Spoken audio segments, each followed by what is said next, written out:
Nessa aula nós vamos estudar sobre o Egito Antigo e o Reino de Kush, a localização e origem, a sociedade, a política. Egito Antigo, a localização. O Egito está localizado no norte da África, numa região desértica, árida e pouco solo fértil. No entanto, a presença do rio Nilo e as cheias fazem as margens do rio um solo fértil para agricultura e pasto para a criação de animais. Aqui nós temos a pirâmide, né, que tem a divisão das classes sociais egípcias, né? Aqui nós temos faraó, nobres e sacerdotes, soldados, escribas, artesãos e camponeses e, por último, os escravos. Então, essa pirâmide, né, ela foi bem organizada, né, conforme o objetivo que eles tinham ali de dar o cargo, né, para cada um das camadas sociais. Então, nós podemos observar que quanto mais alto, né, a escala da pirâmide, né, da classificação, mais poder essas pessoas tinham. E nós podemos ver aí no pico da pirâmide que Faraó era quem coordenava, né, todo o Egito Antigo. Então, ele tinha o poder máximo sobre todas as demais classes sociais. E por último, lá, já no finzinho, eram os escravos, né, que eram os menos favorecidos nessa sociedade egípcia.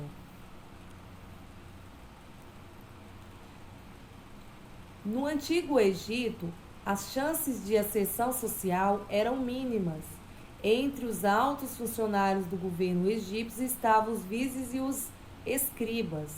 Já os sacerdotes executavam serviços religiosos e administravam os templos. Os artesãos egípcios, como os carpinteiros, ferreiros, joalheiros, eram conhecidos no mundo antigo.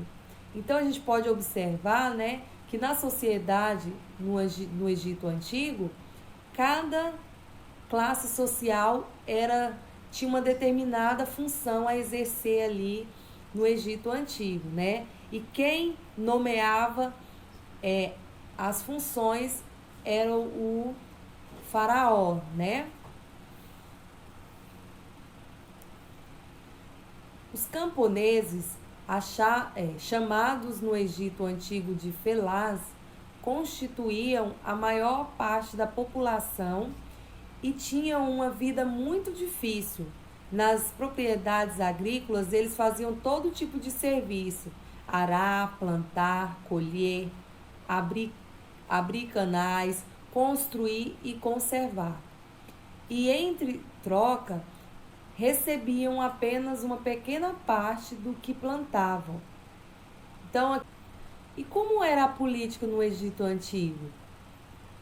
Por volta do ano de 3500 a.C., o rei Menés do Alto Egito conquistou o Baixo Egito, unificando os dois reinos. Menés tornou-se então o primeiro faraó, nome que se dava ao rei entre os egípcios, e o fundador da primeira dinastia, sucessão de reis pertencentes a uma mesma família. Nascia assim o Império Egípcio, com capital na cidade de Tínis, depois substituída por Mênfis, atual Cairo. Então, a política, né, do Egito Antigo, ela era nomeada, né, por familiares. Se morresse o faraó, né, que antigamente, antes de ser determinado como faraó, era o rei, né? Então, quando morria um faraó no Egito, era nomeado aquele cargo o seu filho. Para os egípcios, o faraó era mais do que um ser de origem divina, era o próprio Deus. Ele era o governante máximo, o comandante militar e o juiz supremo do Egito. Além disso, era considerado o dono de todas as terras egípcias, por isso recebia impostos pagos em produtos. Sobre a história do reino de Cuxi. O reino de Cuxi, ele ficava localizado na região de Núbia, nas margens do rio Nilo, na África, entre a primeira e a sexta catarata do rio Nilo. Então vocês podem observar na imagem ao lado, né, que tem aí o rio Nilo, né, cortando o continente africano. E onde vocês podem observar, temos aí primeira, segunda, terceira, quarta catarata já bem no sul do continente africano. Essas cataratas, pessoal, é as quedas d'água, né, que existe ainda, né, no rio Nilo. Então, essas quedas d'água, né, são os pontos mais altos, né, do rio, que são conhecidos, né, que são nomeados como cataratas. E essa localização do reino de Cuxi, ela foi baseada, né, pela direção dessas quedas d'água. Por isso que eles definiram, né, essa localização do reino de Cuxi entre a primeira e a sexta catarata do rio Nilo. Então, o rio Nilo era uma referência nessa região, assim como o Egito Antigo. A história de Cuxi está estreitamente ligada à do Egito. Os arqueólogos encontraram um grande número de objetos egípcios e também cuxitas em ambas regiões. Sabe-se também que por volta de 1530 a.C., o reino de Cuxi foi conquistado pelo Egito. Para administrá-lo, o faraó egípcio nomeava vice-reis que deviam receber os tributos pagos pela população e encaminhá-lo para autoridades egípcias. Houve um tempo em que o reino de Cuxi também conquistou o Egito, por volta de 730 a.C. Após uma guerra prolongada, os cuxitas tomaram Tebas, a capital do Egito, na época. O faraó Peia, originário de Cuxi, tomou o poder, dando início à 25ª dinastia, chamada também como dinastia dos faraós negros. Então, vocês sabem me dizer como que era a sociedade do reino de Cuxi? Nós sabemos, né, que os camponeses eram o maior grupo de população, né? E então o principal grupo social eram os camponeses, mas nós sabemos muito pouco sobre eles, né? Pois seus corpos não eram mumificados. Essa mumificação, pessoal, é como os egípcios faziam. Eles pegavam os corpos, né, das pessoas que morriam, principalmente o faraó, os mais importantes, né, as classes mais importantes, que eram faraós, sacerdotes, os nobres, e daí eles enfaixavam e colocavam dentro das pirâmides. Eles enfaixavam os corpos como as múmias, né? Como nós vimos aí vários desenhos que nós temos, né, na televisão, que mostra o Egito, aquelas múmias, né? Então, quando se fala do Egito Antigo, as múmias e as pirâmides são a referência, né, do Egito Antigo. Só que no reino de Cuxi não havia essa mumificação, né? Então, por isso que dificultou os estudos sobre esse reino da antiguidade.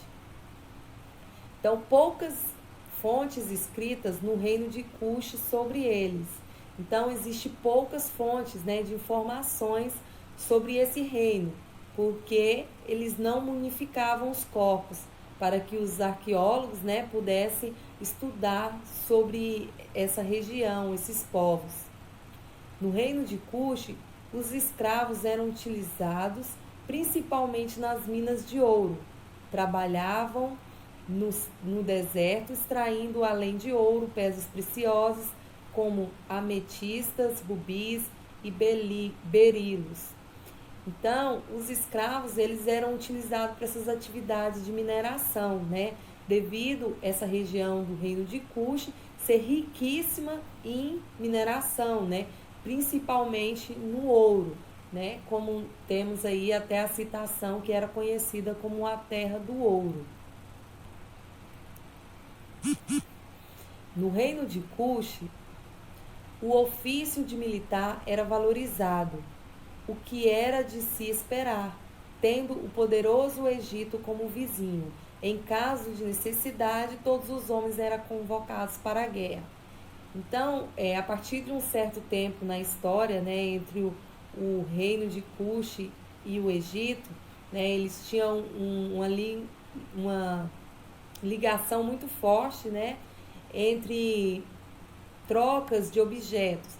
Mas num certo tempo eles começaram a se revalidar por territórios, né, um querendo dominar o outro território, e isso fez com que os cuxitas valorizassem o poder militar, né? Eles davam uma alta valorização, porque pela sua necessidade, em caso de guerrear, eles estarem ali preparados, né? Sendo convocados e ir para a guerra. O exército cuxita, composto de homens que lutavam a pé e outros que guerreavam a cavalo, enfrentavam os egípcios diversas vezes, fosse para defender-se deles ou para conquistá-los. Existem várias escrituras bíblicas onde os núbios são referenciados como um povo orgulhoso, forte, guerreiro e temível pelo mundo inteiro. Outra característica muito importante no reino de Cush, né, que teve um grande destaque, foi as mulheres, né, nesse reino de Cush, que foram conhecidas como as Candaces, né, onde os políticos, né, eles deram poder à mulher de receber esse título como Candaces.